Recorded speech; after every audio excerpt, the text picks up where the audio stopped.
So glad you're in the kitchen with Mom, with Mom's Pretend Cooking Show. Up on today's menu, we are going to make an easy dinner, Italian meatloaf.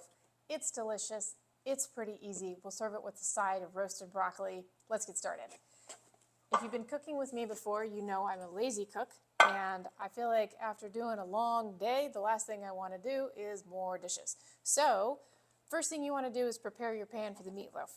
I like to take my dish, flip it upside down, get a piece of foil. I'm sure you've seen me do this. And then just shape the foil over the dish. Now it's molded to the dish. Put it right in. Look. There we go. We prepare this, put it aside. For our meatloaf, y'all know I like to do mise en place, have everything ready to go. So I've got my ingredients out here. I have a pound of ground beef in the bowl. I like to use 85-15 beef, so that means there's 15% fat in it. I like the fat, I think it adds to flavor. So that's generally what I'm cooking with, 85-15 ground beef. So that's here in the bowl. We'll add some breadcrumbs, about 2/3 of a cup. These are panko style breadcrumbs. And they're actually gluten-free. So we'll throw those in.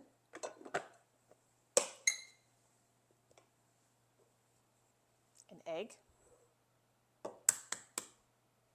And if you've been cooking with me, again, you know that I don't like to crack an egg directly into what I'm putting it in, because if you get a shell in there, it's harder to fish it out. So I'll just put it in this little measuring cup. No shell, dump it in. We'll add a few cloves of garlic. I'm going to do 3. I'm feeling a little garlicky tonight. Now remember, the cloves are the smaller ones. The whole thing is the bulb. So you can just press your garlic right into it. Take a little knife and scrape off that garlic. Do the next one. One more. Now we'll add about a tablespoon of Italian seasoning. Sprinkle that in there. We'll do about 2 tablespoons of tomato paste. You can buy tomato paste like this in a tube and just squirt out what you need and then store it in the refrigerator. But of course you could buy a little can of tomato paste and scoop out what you need.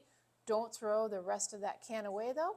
Put it on little splops on pieces of wax paper, freeze it, and then put it in a little baggie after they're frozen, and then you have tomato paste ready to go. So I'll squirt in a couple tablespoons. I just eyeballed that. It's fine. We'll add in about a teaspoon of salt. I am using flake salt. So if you use table salt, you don't want to use a teaspoon because it's extra salty. We'll throw a few cracks of pepper.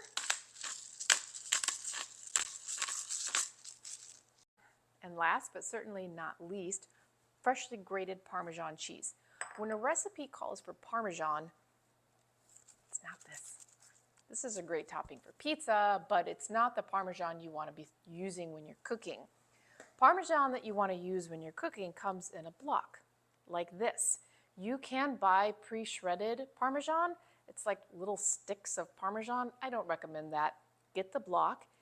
Use a microfine grater, grate what you need, and then just store this in a little baggie in your cheese drawer in the refrigerator. So I've already grated out some, but I just want to show you. So there you go. This is the Parmesan we want to cook with. I've probably got about 1/4 of a cup here. You could certainly put more in if you would like. We'll add that in.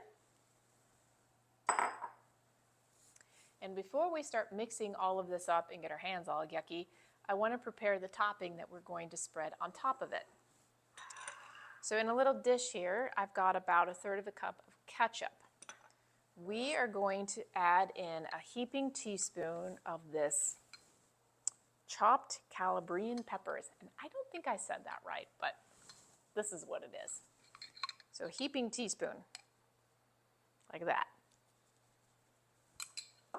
And we'll mix this up. We will spread half of this onto our meatloaf after we've made it, but I wanted to get it ready to go. All right, now that we've got our topping made, now it's time to get your hands in there. If you want to wear gloves, go for it, but I've been doing this for years, so hands are great. So just mix it up. Remember, when we're making a meatloaf, we want to mix lightly. You just want to mix everything until it's incorporated. And then we'll flop it into our pan and shape it into a loaf. I have my oven preheating to 450 degrees. Let's mix up.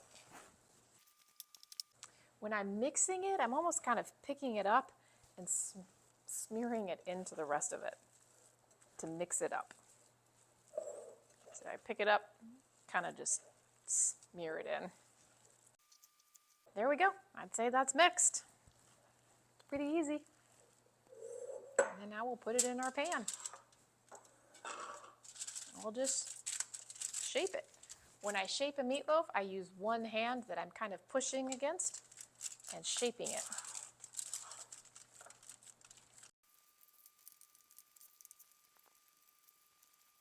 All right, so I've got it made. I'm going to wash my hands. Now we will top it with our topping. Now I'm going to use some of this sauce later to spread on it after it's already cooked, just for a little extra something something. So when you're doing that, and I'm not separating it into another dish, I need to be really careful that my spoon is not actually touching the raw meat, because I don't want that coming back into something that I'm going to be eating. So I'm just going to splop on top. Just like that. This is a good amount to set aside to use for serving. So since this spoon is not going back into that dish, it's okay if I touch the meat and spread it around. There we go. We've got our meatloaf. That took what, all of 5 minutes? Not long at all. See, told you, easy dinner. So this needs to bake for about 30 minutes or so. My broccoli that I'm going to roast alongside it will take about 20 minutes to roast at 450 degrees. So I'll put this in, set the timer for 10 minutes, add the broccoli, set the timer again for another 20 minutes, and dinner should be done.